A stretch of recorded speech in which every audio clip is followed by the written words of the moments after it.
andai saya tidak temukan apa-apa di jagat raya ini, hanya cuman sebatas biji sawi doang, sudah cukup buat saya menjadi muslim, bahwa dia datang tidak dengan sendirinya, ada Tuhan yang mengaturnya.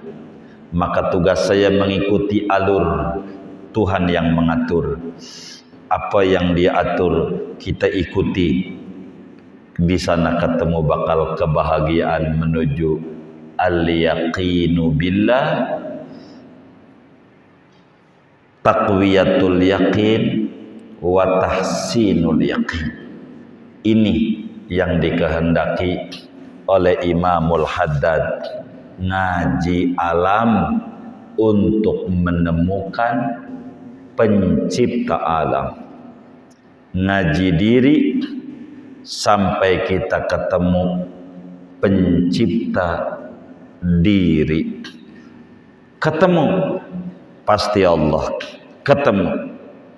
Ketika kita mau ngomongin Nabi Isa enggak ada bapak, lalu kita sembah, kudunya kita nyembah Hawa juga yang ada bapak tapi enggak ada ibu. Dan kudu kita lebih nyembah Adam yang enggak ada bapak, enggak ada ibu. Dia lebih hebat dari Isa. Akhirnya kita mundur mau menyembah Nabi Isa. Itu kecil buat Tuhan. Adam aja enggak ada bapak, enggak ada ibu bisa, timbang enggak ada bapak doang. Begitu, timbang enggak ada bapak doang. Jadi ketemulah Allah di mana aja. Dan ini caranya kita harus sering-sering mempelajari alam-alam ciptaan Allah dengan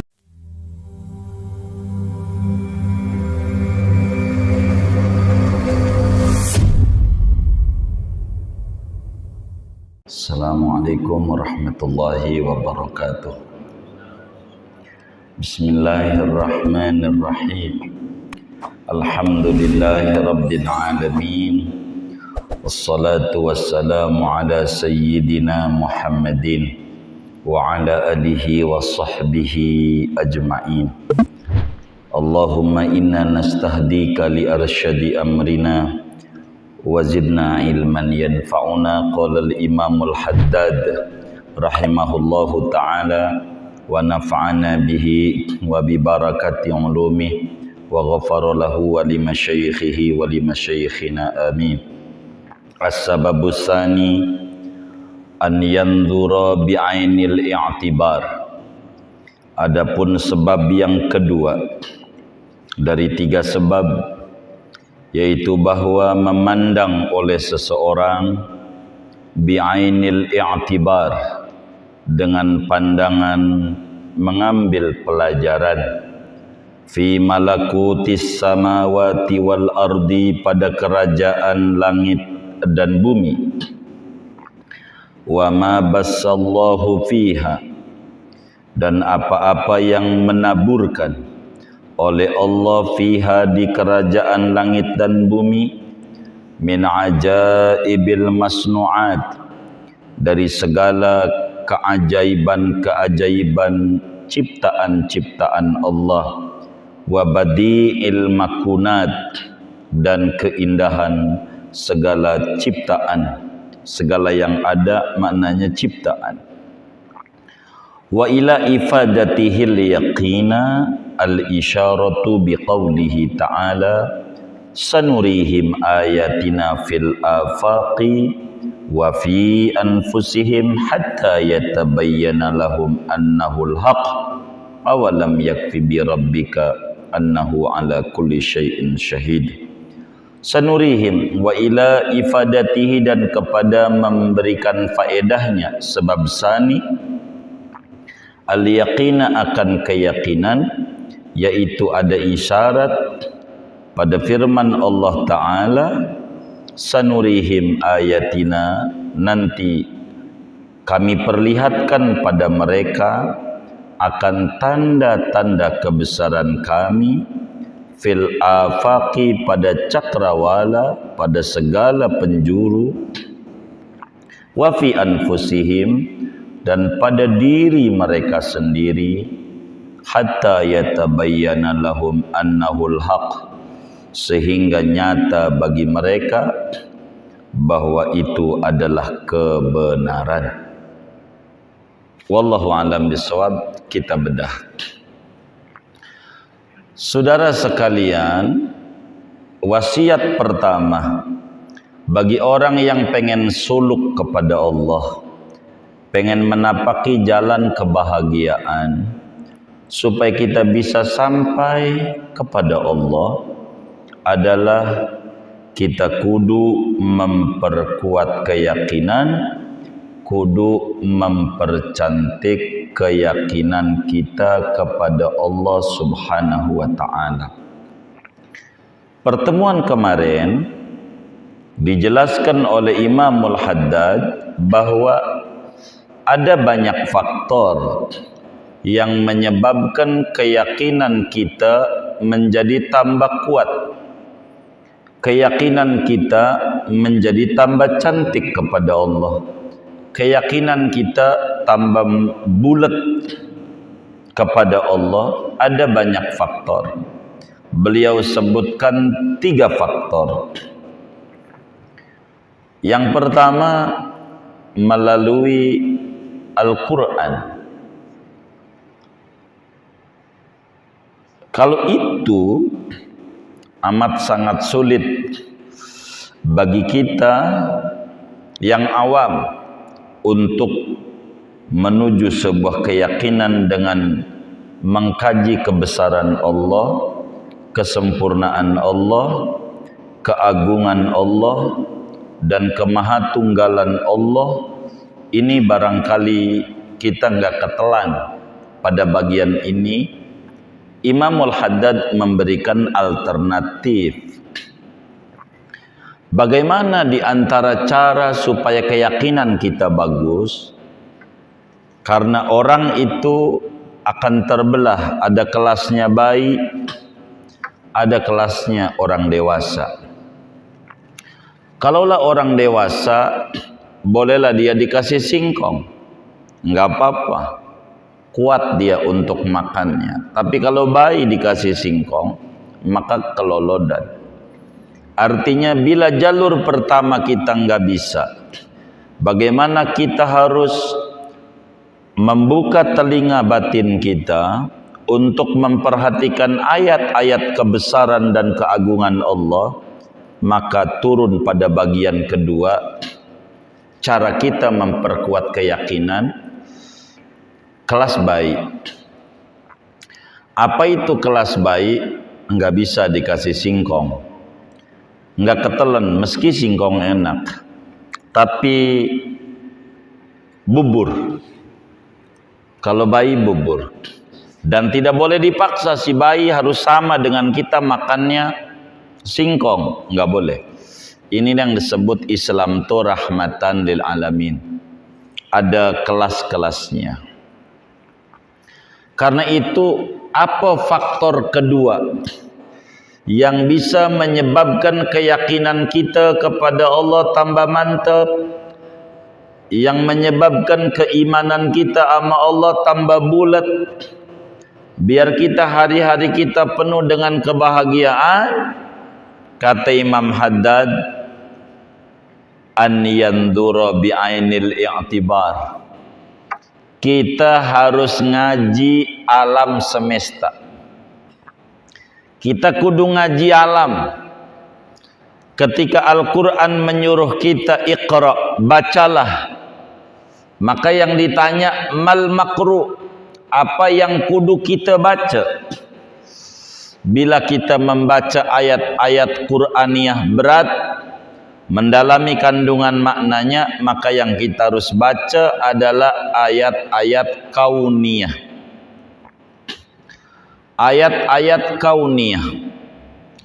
Kita harus mau merenungi alam ciptaan Allah bi'ainil i'tibar, dengan memandangnya dengan ngambil pelajaran, bukan mandang doang, tapi bertanya apa yang kita bisa petik dari yang ada ini? Apa yang kita bisa ambil dari yang kita lihat? Apa saja dari apa yang Allah cipta di jagat raya ini, semuanya menjadi ibrah, menjadi pelajaran. Fa'tabiru ya ulil albab, ambil pelajaran wahai orang yang punya akal, untuk sampai ketemu Tuhan dari apa yang kita lihat. Apa aja, semuanya bisa nganterin kita sama Allah. Di awal-awal ngaji kita nyontoin tentang cicak, makanannya nyamuk, cicak bisa terbang, nyamuk nggak bisa terbang. Bagaimana cara ngejar-ngejarnya cicak kepada rezeki dia yang bisa terbang sementara dia nggak punya sayap, kok dia mantep sama Allah Subhanahu wa ta'ala. Masa ya kita yang ada tangan ada kaki bingung masalah rezeki, tuh cicak aja nggak bingung. Sama-sama ciptaan Allah, sama-sama makhluk Allah, bahkan dia nggak punya akal, begitu, nggak punya, ada tuh taklif, tapi dia mantep. Kita ngambil ibrah, masa cicak aja mantep, kita kagak mantep. Begitu namanya an yanduru bi'ainil i'tibar fi malakutis samawati wal ardi wa ma bassa fiha min ajaibil masnu'at wa badi'il makunat. Maka apa saja yang di alam raya ini bisa kita jadikan guru yang menghantarkan kita menuju kepada Allah. Apa saja di jagat raya ini kita bisa ambil jadi guru. Anjing gitu, bisa kita ambil tuh anjing tuh jadi guru. Kasih makan pagi siang malam, pagi siang malam 3 bulan doang, sama yang ngasih makan nurut anjing. Nurut enggak? Nurut. Padahal 3 bulan doang dikasih makan. Nurut. Kok nurut ya anjing? Kita berpikir, kenapa dia nurut? Oh, mungkin dikasih makan. Apa karena dikasih makan? Ataukah anjing ini mengerti berterima kasih? Betapa ini orang udah baik sama dia. Openin makannya 3 bulan. Lalu anjing punya pikiran di dalam dirinya, sudah sewajarnya saya berterima kasih. Oh, berarti anjing punya pikiran terima kasih kepada yang ngasih makan. Padahal anjing gak punya akal. Kita ambil pelajaran. Lah kita udah berapa bulan dikasih makan nama Allah? 3 bulan lebih, 3 tahun lebih, bisa udah 25 tahun, bisa 30 tahun, bisa 40, bisa 50 tahun. Bila anjing 3 bulan doang dikasih makan, nurut sama yang ngasih makan, masa kita yang dikasih makan dari dulu sampai detik ini lalu nggak nurut sama Allah yang ngasih makan? Kayaknya kita bisa lebih rendah dari anjing ini. Dipelajari sama dia. Kita harus lebih tinggi dari anjing. Anjing aja yang nggak ada akalnya ngerti terima kasih.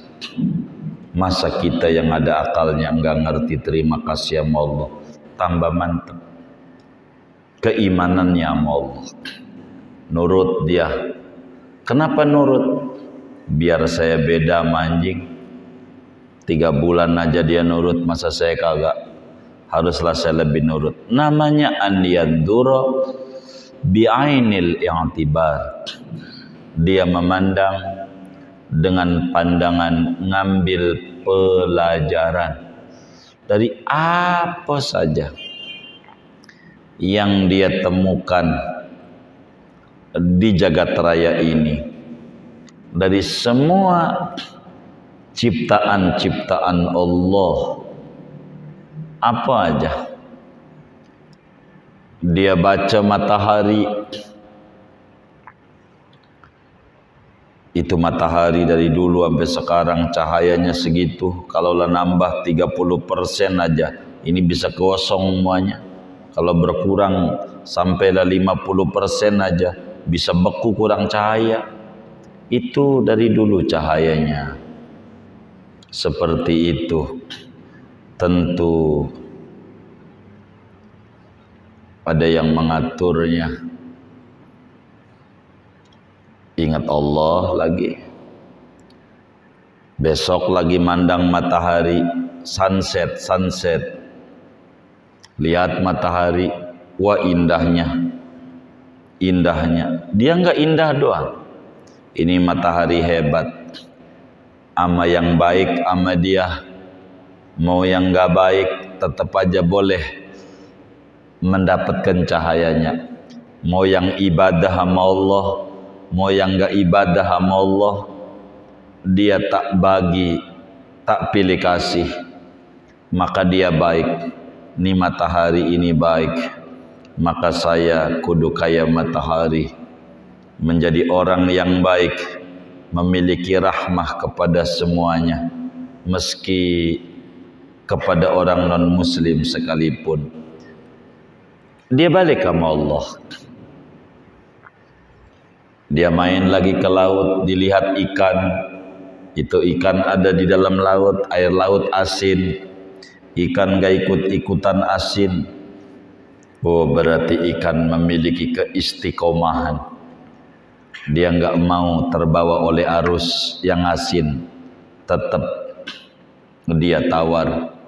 Kalau begini biar kata orang rusak, saya tidak boleh rusak.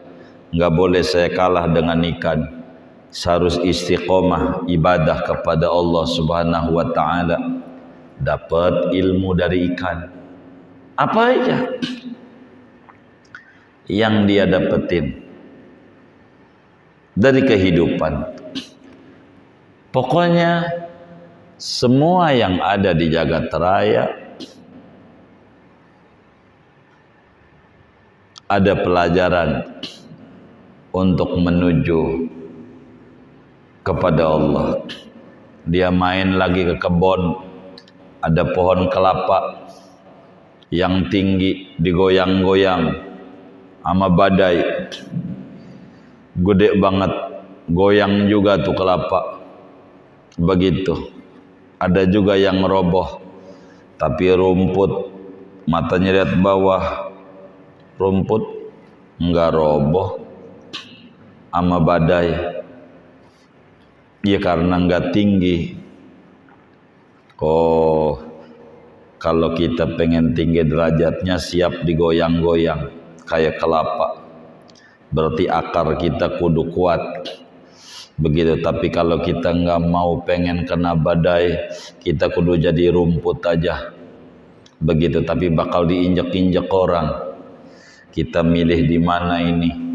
Apa aja dijadikan media untuk ketemu sama Allah.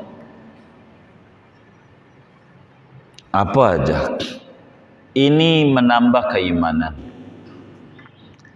Begitu, menambah keimanan. Dia baca, ada namanya manusia perempuan, namanya Fatimatu Zahra radhiyallahu ta'ala anha, Siti Fatimah. Siti Fatimah.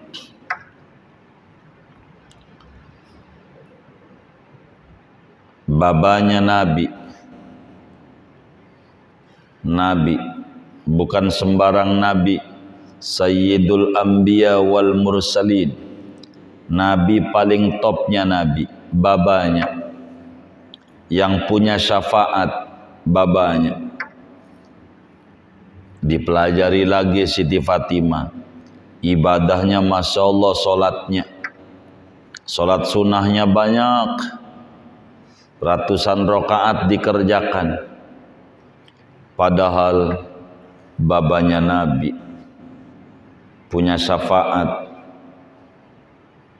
Kalau kayak model kita bengal aja, emang apa enggak ibadah? Baba gua punya syafaat, baba gua udah aja bengal aja, kan dia yang punya kuncinya.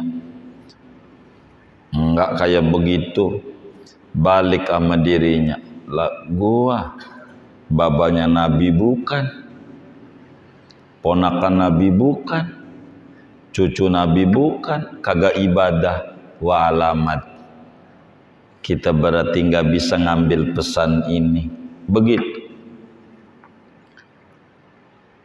Jadi apa ya yang kita temuin di jagat raya dijadikan media untuk kita bisa sampai kepada Allah. Sampai dia lihat baju, dikasih kantong baju, sebelah kanan sebelah kiri nih kantongnya. Cek di bajunya itu.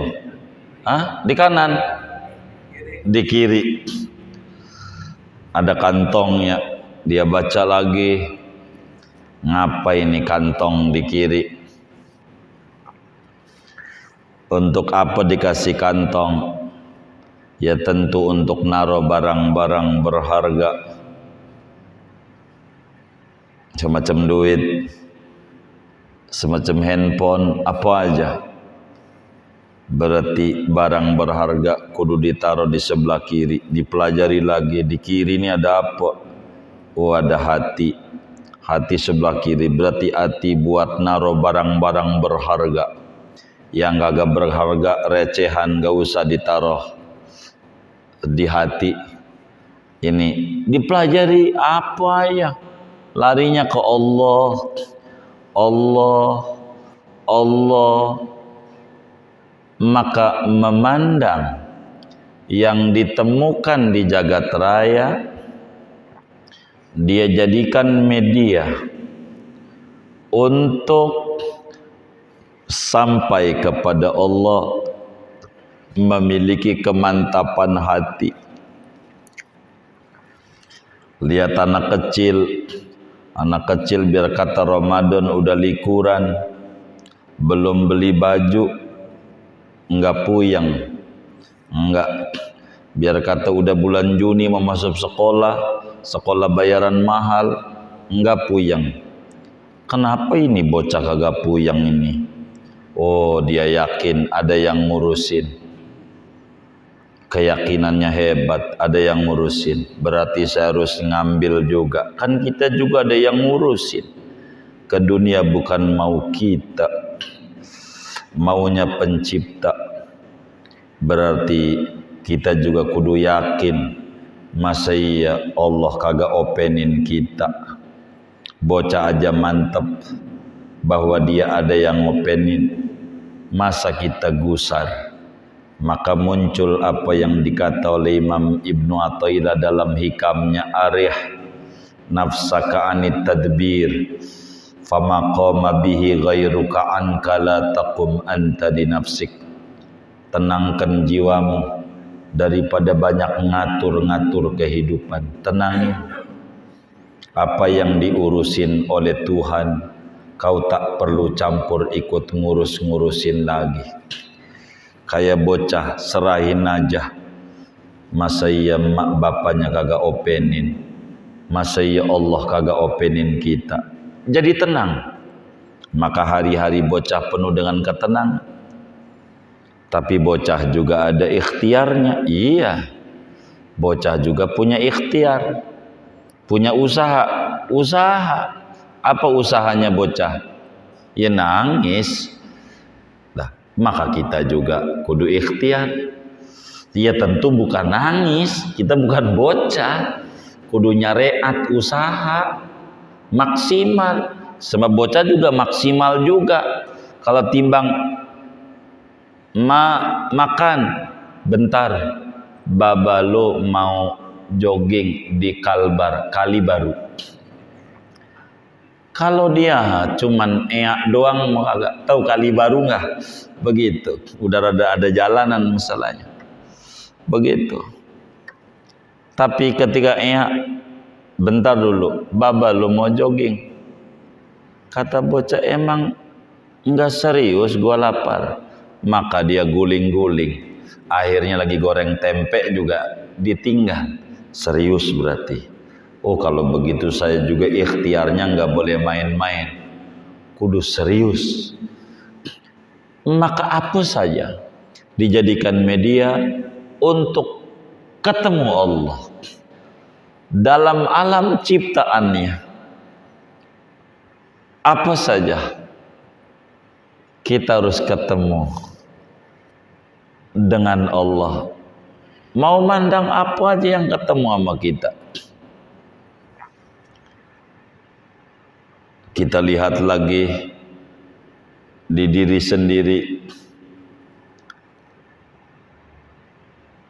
Ada rambut, pala, ada alis, vitaminnya sama, makanannya sama, mineralnya sama, karena semuanya lewat mulut. Tapi ngapa rambut pala mau dipotongnya?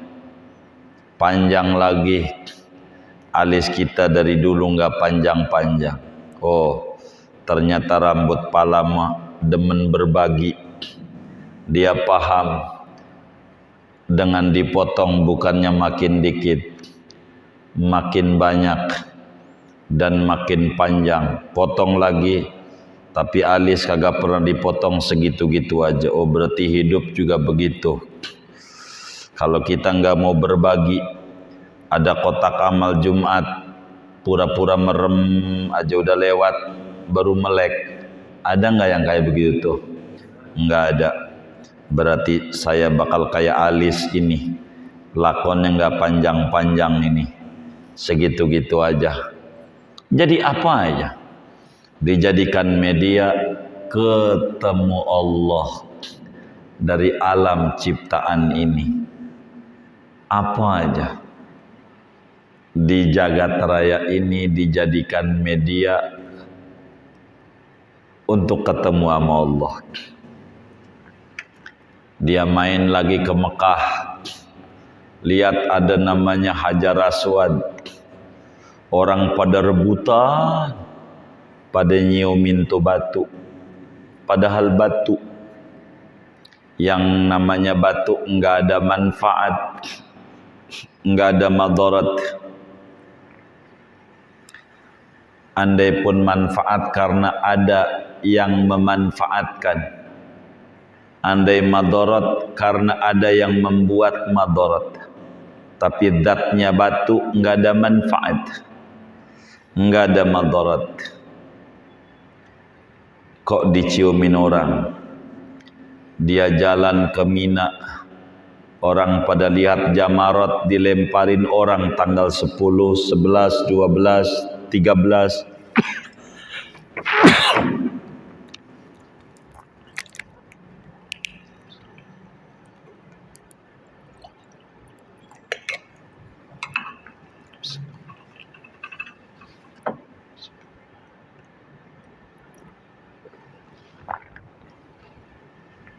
Apa itu jamarat? Batu juga dilemparin sama orang.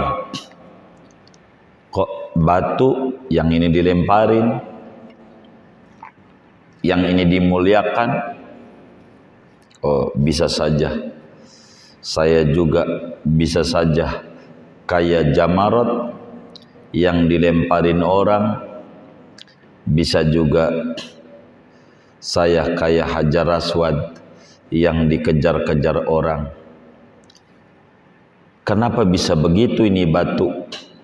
Oh, karena dia dicium sama Nabi Muhammad. Kenapa ini batu dilemparin orang? Karena dilemparin juga sama Nabi Muhammad. Berarti biar saya mulia kayak Hajar Aswad, kudu deketin Nabi Muhammad. Sebab kalaulah saya enggak deketin Nabi Muhammad, bisa saya kayak jamarat yang bakal dihinakan. Jadi apa ya? Ini semuanya larinya kepada Allah. Itulah an yandur bi'ainil i'tibar fi malakutis samawati wal ardi wa ma bassa fiha min ajaibil masnu'at wa badi'il makunat. Jadi apa saja di jagat raya ini dijadikan media penghantar menuju kepada Allah. Dia main lagi ke kebun, ada namanya pohon pisang. Dilihat pisang, dipelototin lagi. Ini pisang ya. Dia tahu-tahu ada tunas. Pas ada tunasnya udah gede, baru dia bakal berbuah dan dia bakalan mati. Dipelajari sama dia, oh berarti saya harus nyontoh pohon pisang. Enggak boleh saya mati sebelum saya punya tunas yang sukses jadi gede. Enggak boleh saya kalah dengan pohon pisang. Dia memikirkan bagaimana tunasnya. Saya adalah manusia yang diberikan akal. Saya harus lebih hebat daripada pohon pisang. Main lagi kemana? Pondok Bambu. Pondok Bambu, Jakarta Timur. Main ke kebun bambu. Dilihat bambu tinggi banget, nggak pakai takop, nggak pakai pembungkus. Dia lihat di bawahnya rebung-rebung, tertutup rapih. Dia baca lagi, hebat ini bambu. Dia mengalah panas-panasan, sengsara. Yang penting anaknya pakai baju. Anaknya pakai baju. Berarti saya juga mengurangi gaya-gaya hidup. Yang penting anak saya punya baju. Itu anaknya belum beli baju, dia beli baju duluan dia. Kalah nih sama pohon bambu, kalah. Jadi apa aja dia baca, yang dia temuin terus saja. Setiap jalan kemana aja dia baca. Dia lihat lagi pohon kelapa.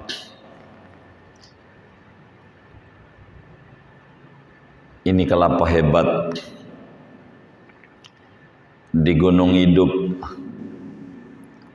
di laut hidup, batangnya bisa menjadi balok, daunnya bisa buat ketupat, lidinya bisa buat sapu, batoknya bisa buat nyetrika,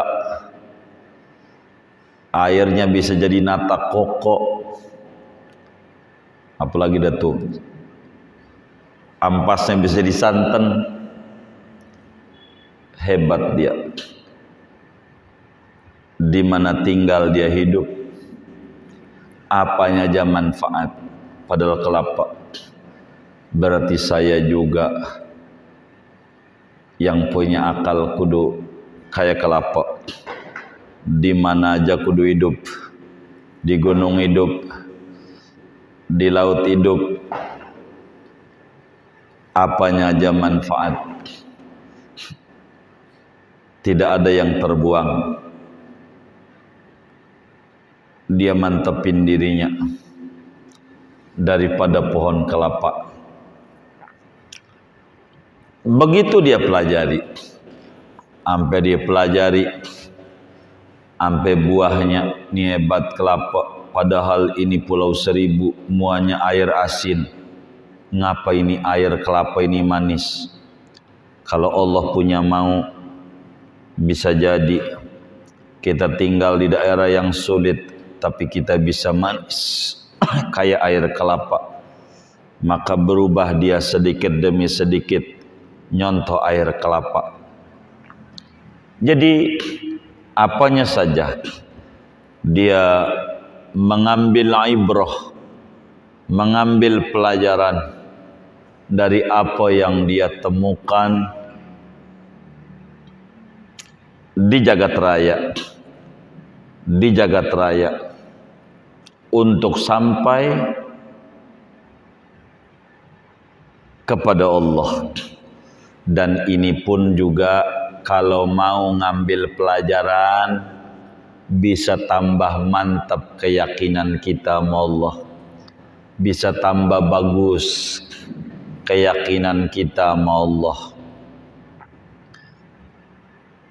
Kalau kita mau benar-benar ngambil pelajaran dari apa yang kita temukan di jagat raya ini, apa aja kita bisa ambil untuk ketemu dengan Allah Subhanahu wa ta'ala. Bisa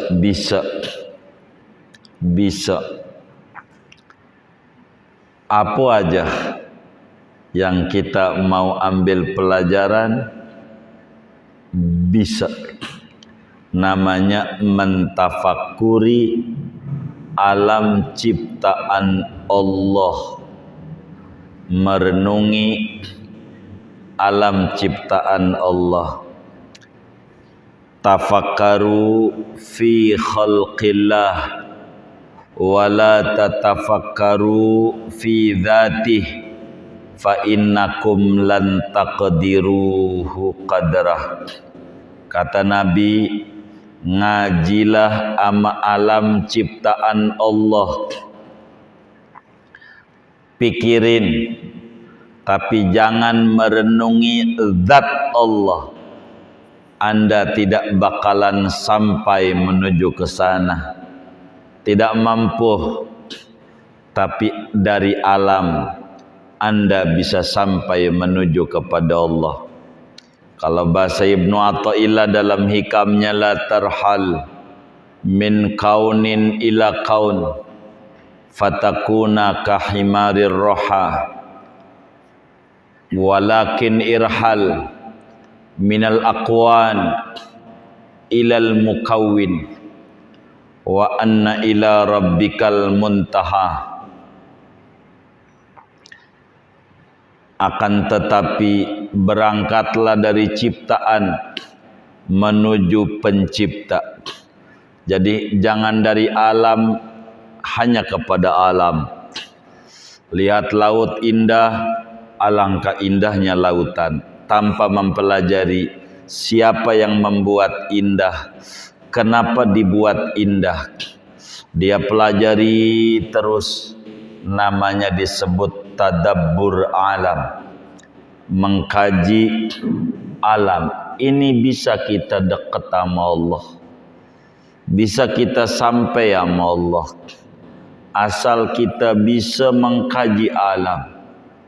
Bisa apa aja, pokoknya bakal ketemu aja Allah di mana aja. Sampai kemudian di gelas ini, orang bilang ini gelas bentuknya cantik. Cantik ini gelas, model begini, model keren. Tapi bagi orang yang pengen nyari Allah, dia bakal baca. Tuh gelas bakal jawab, lo bilang keren, ini namanya sukses. Lu kagak tahu prosesnya, gua dibakar sampai begini nih, dibakar. Lu pikirin kalau dibakar enak apa kagak, begitu. Lu jangan lihat ujungnya, lihat prosesnya. Maka dari gelas aja kita bisa paham kalau ada orang itu indah, sukses. Jangan kita lihat suksesnya, lihat prosesnya. Bisa dibakar, dibanting-banting, sama Allah Subhanahu wa taala. Kalau kita pengen sukses kayak gelas, berarti kita kudu menikmati proses, bukan banyak protes. Protes mulu sama Allah. Allah salahin mulu. Kita pelajari terus. Maka ketemu apa aja sama Allah. Saya putar-putar banyak contoh-contoh ini biar nempel. Yang ini nggak nempel, yang ini moga, yang ini nggak nempel, moga yang ini nggak nempel, moga yang ini. Begitu maksud saya, begitu. Tapi kalau semuanya kagak ada yang nempel, puyeng juga saya harus tutup nih ngaji. Kalau kagak ada yang nempel sama sekali, kita mau nyontoh siapa hidup? Begitu. Ini ngaji alam, ngaji, pelajari alam. Pelajari, maka hidup kalau kita demen mengkaji alam jadi cerdas, apa aja kita harus nikmati. Hatta ikan, iya sih, ikan itu biar laut asin, ikan ngikut asin, tapi dipelajari lagi. Tapi ada namanya ikan asin, ya itu di Muara Angke banyak ikan asin. Ada juga ikan yang rada manis, itu semur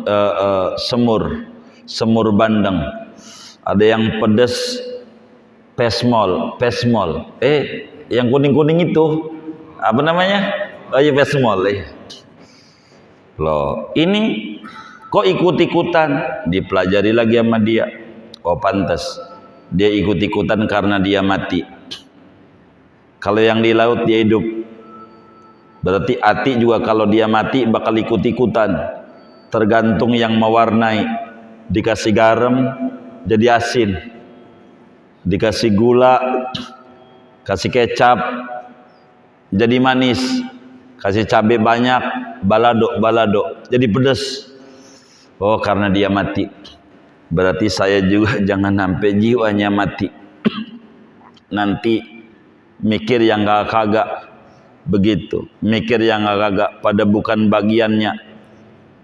Sampai detik ini masih muyengin mikirin nasab mulu, nasab. Jangan, yang udah beres mikirin nasib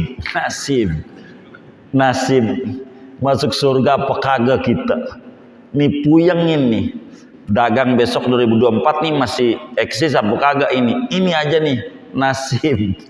Jangan mikirin nasab, nggak usah gitu. Nanti kita bakal diwarnai yang agak-agak. Kita mikir nasib aja. Saya nggak mau kesono-sono, gue puyeng mikirin nasib. Ini bagaimana ini dagang besok? Mana giro pending lagi? Ini aja yang dipikirin ini. Begitu. Jadi enak hidup kita, enak.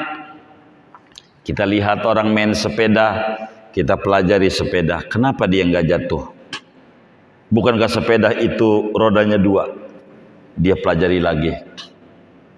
Oh, karena dia berjalan. Tapi ada yang berjalan jatuh. Oh, dia belum bisa mengatur keseimbangan. Karena dia bisa mengatur keseimbangan dan dia berjalan, dia tidak jatuh. Berarti saya juga biar enggak jatuh harus mengerti dan mengatur keseimbangan. Itu mau untung gede, jalan-jalan untung. Besok mau dikasih rugi, dia stres, teriak, nggak bisa mengatur keseimbangan keuangan, nggak bisa dia. Lah dagang rugi berhenti aja, namanya main sepeda berhenti, udah pasti jatuh. Kalau berhenti, jalan aja terus, jangan berhenti. Semua juga jatuh bangun biasa, kagak ada burung yang lahir udah bisa terbang. Nggak ada manusia yang lahir langsung bisa jalan. Andai ada tuyul, namanya tuyul. Begitu tuyul, bener nggak? Gitu. Manusia kagak ada. Semuanya berproses. Rugi, ya wajar. Biasa. Orang dagang kalau nggak untung rugi. Begitu. Jangan berisik. Waktu untung aja diem aja, rugi aja nyanyi.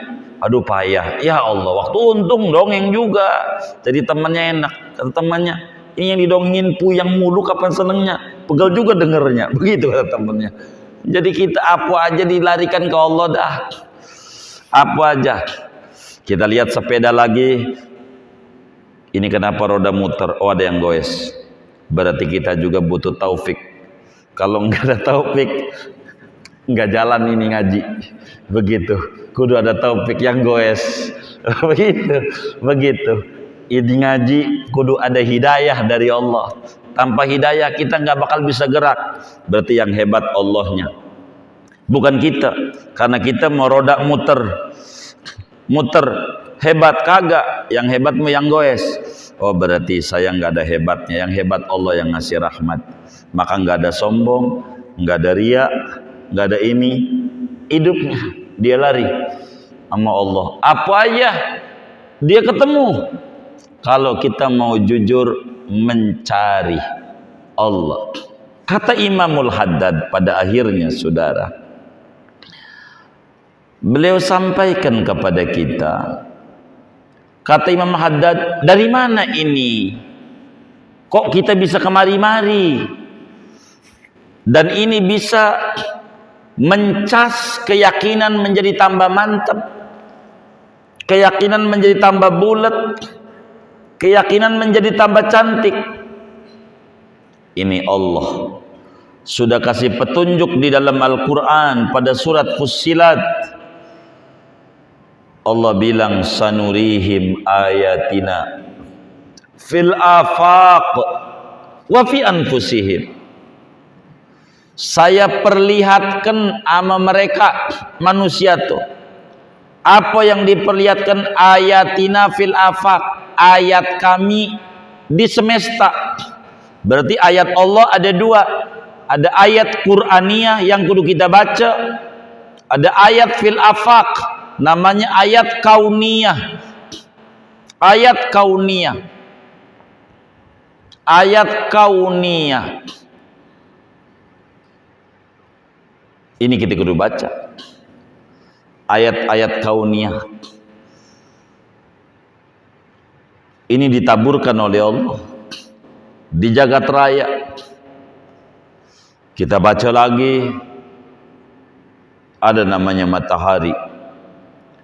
Ketika terjadi gerhana, gelap. Ternyata gelapnya bukan pada matahari doang. Bumi pun juga gelap. Karena gerhana. Oh, berarti hati saya juga kalau sampai kemudian gelap mata, ini karena hati kena gerhana. Gerhana maksiat ini yang menyebabkan saya ini jadi gelap. Nggak bisa untuk dekat sama Allah. Malas untuk ibadah sama Allah. Ini ada yang nggak benar ini. Bagaimana ini supaya kita injila, supaya bersih lagi, balik normal. Ini bagaimana? Apa ya?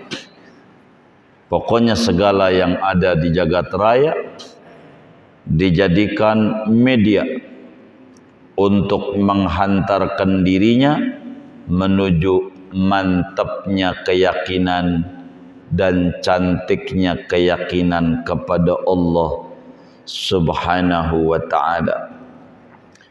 Wa fi anfusihim, bukan sekedar di alam raya kejauhan. Kalau kita ngomong makhluk, kalau pengen kita cepat paham, jangan baca kucing, jangan baca anjing, apalagi itu tadi itu bambu, apa namanya, pisang dan seterusnya. Tapi wa fi anfusihim, dalam diri sendiri juga. Kalau mau bisa ketemu Tuhan, dalam dirinya dia cari dirinya, dia pelajari dirinya. Saya tidak menciptakan diri saya. Kalau saya menciptakan diri saya, mesti hidung saya mancung, saya akan buat begitu. Kulit saya bikin buat putih dan seterusnya. Tapi hidung saya pesek, berarti bukan mau saya. Ini mau Allah. Saya nggak boleh menghina sama yang pesek. Saya nggak boleh menghina ras. Dasar Cina begitu, Cina doang, tapi di rumahnya ada kipas angin. Apa namanya itu? Cosmos, Cina juga. Mobilnya aja Wuling, Cina juga. Handphonenya Cross, Cina juga. Dasar Cina. Ya Allah, lu yang lu pakai aja Cina, baju koko aja boleh tanya yang Tanah Abang nih. Bosnya di Bandung, Cina juga yang dagang. Bener nggak? Tuh, begitu yang dipakai. Udah jangan ngehina ras. Begitu. Kita nggak mampu bersaing, bagaimana biar kayak dia? Begitu mestinya. Kita pelajari aja diri kita. Kita bukan mau kita. Kalau mau kita mesti berarti kita ada yang nyipta. Kita balik, bapak kita, ibu kita yang nyipta kita. Kita pelajari tetangga kita, udah 20 tahun nikah belum punya anak. Berarti bukan dia. Kita pelajari tetangga kiri kita, anaknya perempuan mulu, padahal pengennya laki. Loh, berarti bukan dia yang buat. Kita lihat lagi, ada yang laki, padahal pengen perempuan. Berarti bukan dia. Berarti kita ada zat lain di luar bapak ibu kita yang ngadain kita dari nggak ada menuju ada. Ini mesti luar biasa ini yang nyipta. Ketemu sama Allah. Dia terus lagi pelajari dirinya. Dia lihat tangan kanannya ada angka 18 Arab, 1 dan 8. 18. Dia lihat tangan kirinya ada angka 81 Arab, 8 dan 1. Dia pikirin, kenapa ini bisa begini? 81 tambah 18, 99. Berarti ada Asmaul Husna di tangan. Enggak layak tangan ini untuk nonjok orang, enggak layak tangan ini untuk ambil barang orang. Berarti ada walillahil Asmaul Husna. Ada satu lagi zat yang paling tinggi yang harus kita jadi tumpuan hidup kita. Dia pelajari aja dirinya. Sebab Allah bilang sanurihim ayatina fil afaqi wa fi anfusihim. Di dirinya dia pelajari lagi. Padahal hati ini dari darah. Dari darah yang membeku, maka menjadilah hati. Darah. Tapi darah saat hati ini terluka, yang keluar dari mata bukannya darah, air mata.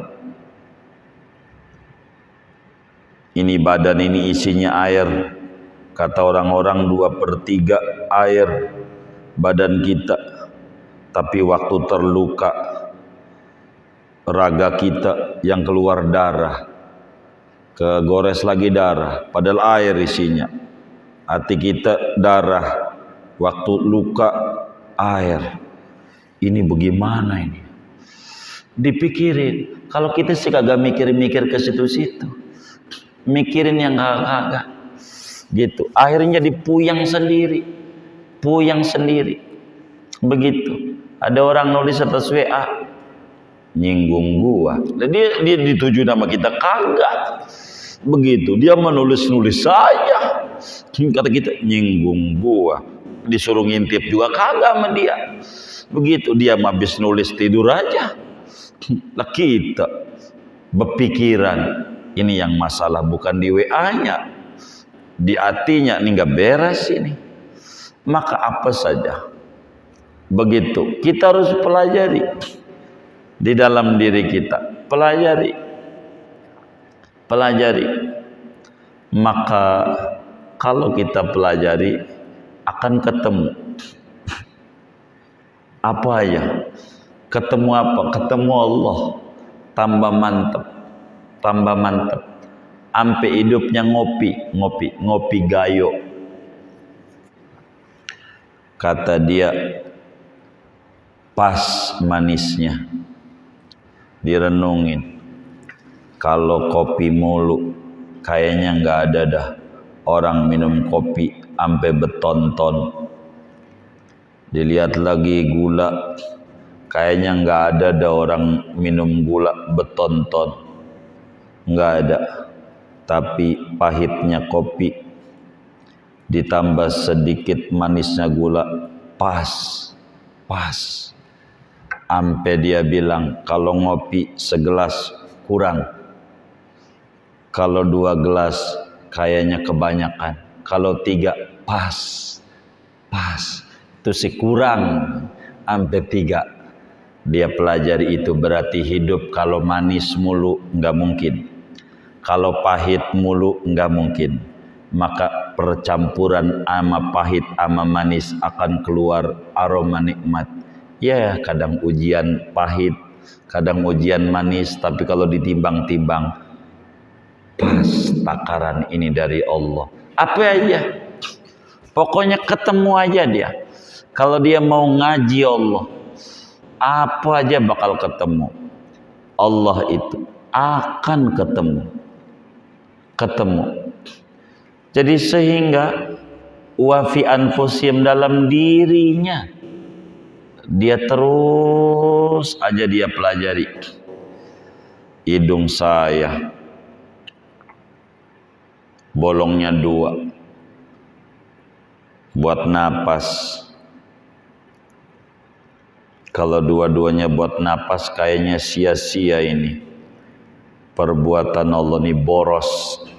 Kalaulah sampai motor knalpotnya 2, ini boros sama bensin. Kalau dua-duanya timbang buat knalpot doang atu aja. Ini ngapa ini hidung lubang 2? Dia pelajari. Oh, ternyata ada manfaatnya. Coba kalau lubangnya 1, kalau pilek bisa mati, kagak bisa napas. Untung lubangnya 2, yang 1 nutup, yang 1 masih bisa buat. Emang Allah hebat. Ini luar biasa Allah ciptain. Apa aja dia baca Tuhan. Sanurihim ayatina fil afaqi wa fi anfusihim hatta yatabayyana lahum annahul haq awalam yakfi bi rabbika annahu ala kulli syai'in syahid. Emang Allah hebat. Jadi yang ada di jagat raya kita harus pelajari untuk sampai kepada Allah. Dan ini hidup benar-benar penuh nikmat kalau kita memahami yang di jagat raya ini sebetulnya untuk membuka cakrawala keimanan kepada Allah Subhanahu wa ta'ala. Maka kita harus memandang alam ini sampai kepada penciptanya. Temukan dalam setiap alam, di sana ada Allah. Ketika kita lihat laut indah, Allah yang buat indah. Terima kasih ya Allah. Begitu melihat gunung indah, terima kasih ya Allah, Engkau yang membuat indah. Jadi sehingga kita tidak kagum sama makhluknya yang akhirnya melupakan pemberi nikmat. Belum bersyukur kalau begini. Kagumnya sama makhluk, tapi tidak kagum sama yang menciptakan makhluk tersebut. Apa saja dijadikan media penghantar menuju kepada Allah. Dan bila ini kita bisa, maka kita bisa tambah mantap keyakinannya sama Allah. Bisa jalan hidup kita sama Allah. Terus aja pelajari. Tapi yang enak mempelajari diri. Dari sini bakal paham, man arafa nafsah faqad arafa rabbah. Kata tabi'in besar Sayyidina Yahya bin Mu'adz Ar-Razi, man arafa nafsah faqad arafa rabbah. Siapa orang yang mengenali dirinya, ngaji diri, dia bakal kenal Tuhannya. Siapa orang mengaji diri, maka dia bakal sampai kepada Allah. Berarti siapa yang langsung ngaji sama Allah, ngaji zat Allah, enggak bakalan sampai dia mengenal dirinya, apatah lagi mengenal penciptanya. Fa innakum lan taqdiruhu qadrah. Akan kesulitan pada dirinya. Pelajari aja sama diri. Apa aja sama diri, pelajari. Nanti bakal muncul kesyukuran besar. Makanan yang dimakan dia bingung. Ini bagaimana kok ini bisa jadi energi? Ini bisa jadi ini bisa jadi kencing. Bagaimana cara mengaturnya perjalanan ini? Luar biasa sekali ini yang ngatur mesin-mesin di perut ini. Semuanya dia bakal paham. Semuanya. Sampai mengalirnya darah. Ini hebat Allah mengalirkan darah ini, hebat. Begitulah dia pelajari terus. Yang akhirnya membuat kita jadi mantap menjadi muslim. Yang pada kesimpulan akhirnya dia bakal berkata, andai saya tidak temukan apa-apa di jagat raya ini, hanya cuman sebatas biji sawi doang, sudah cukup buat saya menjadi muslim, bahwa dia datang tidak dengan sendirinya, ada Tuhan yang mengaturnya. Maka tugas saya mengikuti alur Tuhan yang mengatur. Apa yang dia atur kita ikuti. Di sana ketemu bakal kebahagiaan menuju al-yaqinu billah, taqwiyatul yaqin wa tahsinul yaqin. Ini yang dikehendaki oleh Imamul Haddad. Ngaji alam untuk menemukan pencipta alam.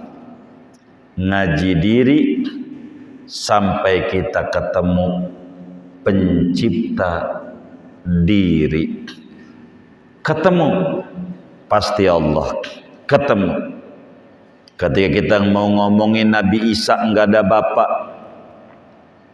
lalu kita sembah, kudunya kita nyembah Hawa juga yang ada bapak tapi enggak ada ibu.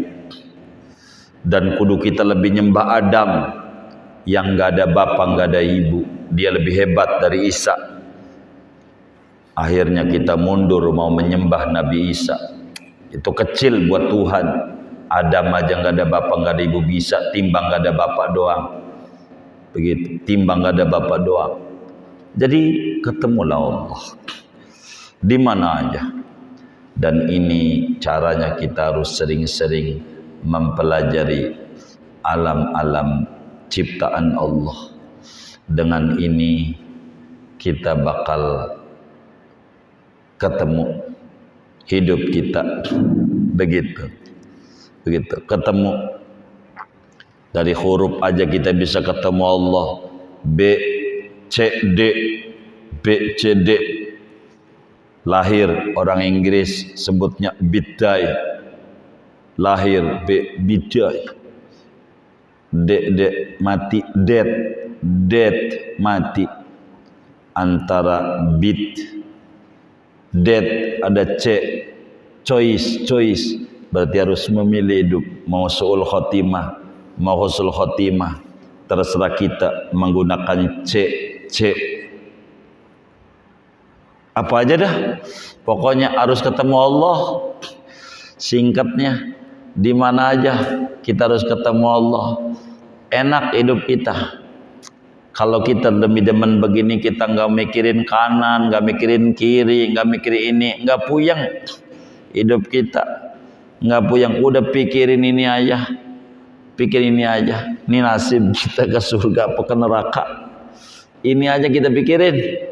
Biar kita ketemu sama Allah. Begitu ketemu sama Allah, maka dengan itu hidup kita akan tambah keyakinan kita kepada Allah. Sanurihim ayatina fil afaqi wa fi anfusihim hatta yatabayyana lahum annahul haq. Segini aja dah ngaji kita. Kalau diterusin bisa sampai jam 12. Begitu. Jadi segini aja. Saya kira sudah cukup dengan berbagai contoh-contoh bisa kita nyampe sama Allah Subhanahu wa taala. Mudah-mudahan Allah beri kita keyakinan yang bagus, keyakinan yang cantik, hidup kita makin mulia dunia dan akhirat kita. Amin. Al-Fatihah.